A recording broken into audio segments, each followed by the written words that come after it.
तो बच्चों हम लोग सॉल्व कर रहे हैं ये प्रीवियस ईयर क्वेश्चन पेपर भौतिक विज्ञान का, जो कि 2024 में पूछा गया था। इसके 5 खंड होते हैं। मैंने एक खंड का वीडियो पहले अपलोड कर दिया है, आप उसे जा कर के देख सकते हैं। खंड अ। आज मैं खंड ब को सॉल्व करूंगा आपके लिए। खंड ब में ये रहा खंड ए और खंड ब, ये है खंड ब। इसमें ये जो दूसरा प्रश्न है, दूसरे प्रश्न का ये क वाला हिस्सा, यानी कि चुंबकीय द्विध्रुव आघूर्ण का व्यंजक तथा मात्रक लिखिए, ये आपसे पूछ रहा है। और कितने अंक में पूछ रहा है? 1 अंक में पूछ रहा है। तो आप 1 अंक के ऊपर बहुत ज़्यादा अपना जो है समय न व्यतीत करिए। तो इसलिए इसका क्या एक सॉल्यूशन हो सकता है, कैसा हो सकता है, उसको मैंने यहाँ पर लिखा हुआ है। यहाँ देखिए, चुंबकीय द्विध्रुव आघूर्ण का व्यंजक मैंने सिंपली लिखा, तो इसमें नीचे लिख दिया चुंबकीय द्विध्रुव आघूर्ण m बराबर NiA। तो ये कैसी राशि है? सदिश राशि है। ये कैसे प्रदर्शित कर दिया मैंने? इसके ऊपर तीर लगा करके। और ये इसकी डायरेक्शन किसकी डायरेक्शन में होती है? तो ए की डायरेक्शन में होती है। और यहाँ पर मैंने इन सभी संकेतों को यहाँ पर डिफाइन कर दिया है। एन बराबर क्या है? फेरों की संख्या है।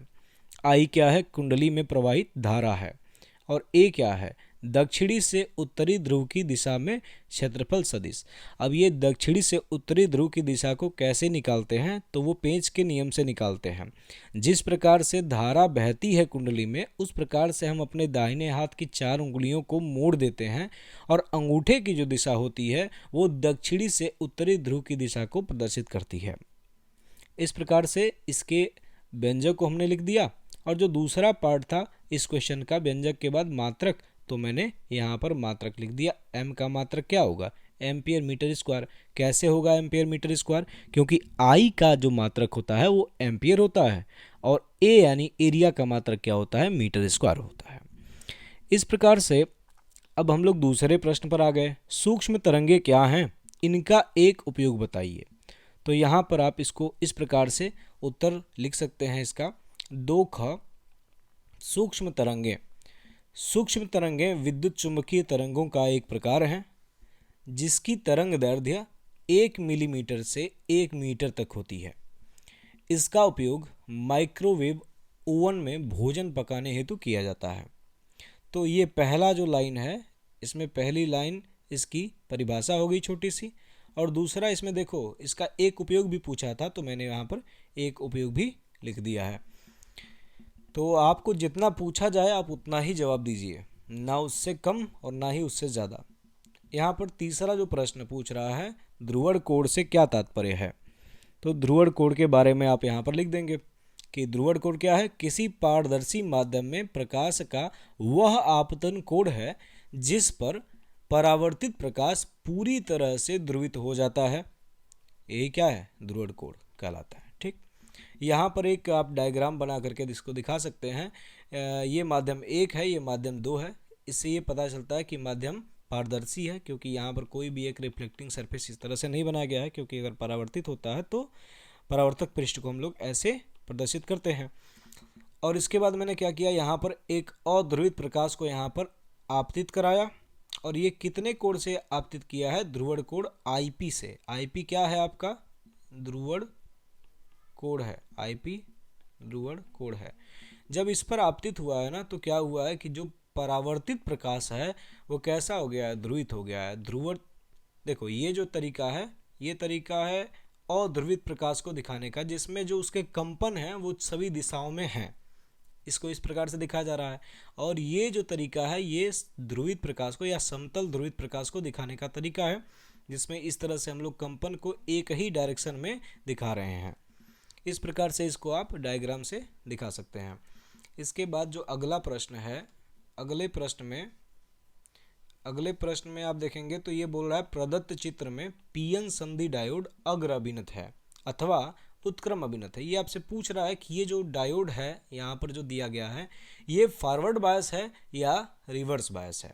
तो इसके लिए आप क्या लिखेंगे?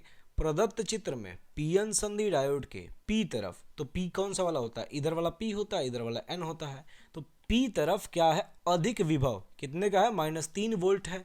और एन तरफ क्या है? कम विभव है, -5 वोल्ट का।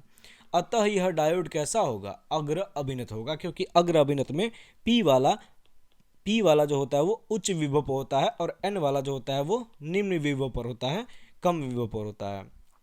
तो ये है। इसके बाद आप जो अगला प्रश्न है, 1 हेनरी स्वप्रेरकत्व को परिभाषित कीजिए। 1 हेनरी स्वप्रेरकत्व क्या है, यहाँ पर मैंने लिखा है आपके लिए।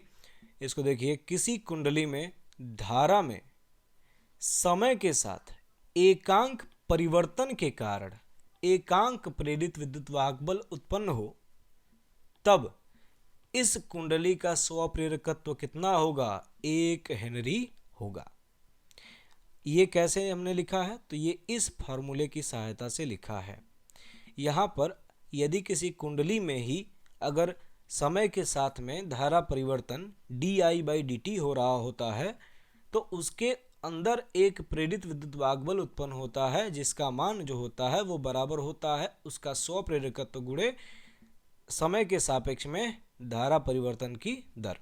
यहाँ से जो ये स्वप्रेरकत्व L है, यहाँ पर L किसको हम लोग कह रहे हैं, स्वप्रेरकत्व को कह रहे हैं, स्वप्रेरकत्व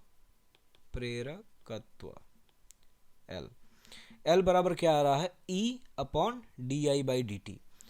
यदि di/dt 1 एम्पियर प्रति सेकंड हो, यहाँ पर मैंने शॉर्ट फॉर्म में लिखा है एम्पियर प्रति सेकंड हो, तथा E बराबर कितना आ जाए, 1 वोल्ट आ जाए, तब L का मान कितना हो जाएगा, 1 हेनरी हो जाएगा, क्योंकि ऊपर भी 1 है नीचे भी 1 है।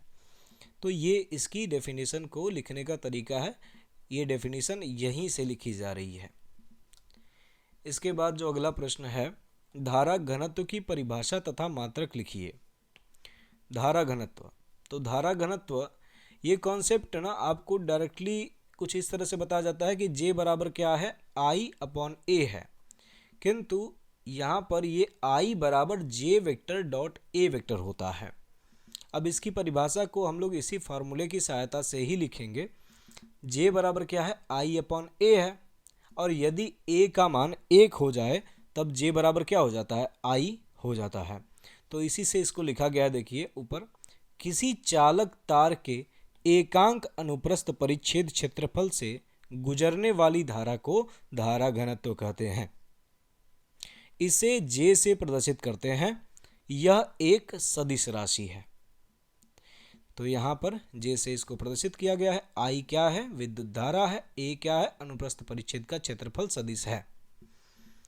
अब यहाँ पर सवाल में आप ध्यान से देखिए, अगर आप सिर्फ धारा घनत्व की परिभाषा लिख करके छोड़ देंगे तो ये आधा अधूरा उत्तर होगा। इसमें आपको मात्रक भी लिखना होगा, और सिर्फ मात्रक पूछ रहा है, एक्स्ट्रा लिखने की आवश्यकता नहीं है, क्योंकि ये 1 नंबर का ही प्रश्न है। तो यहाँ पर आप धारा घनत्व J का मात्रक लिख देंगे। क्या मात्रक होता है, एम्पियर/मीटर स्क्वायर। तो इस प्रकार से ये दूसरा खंड समाप्त हुआ। अब अगले दिन हम लोग तीसरा खंड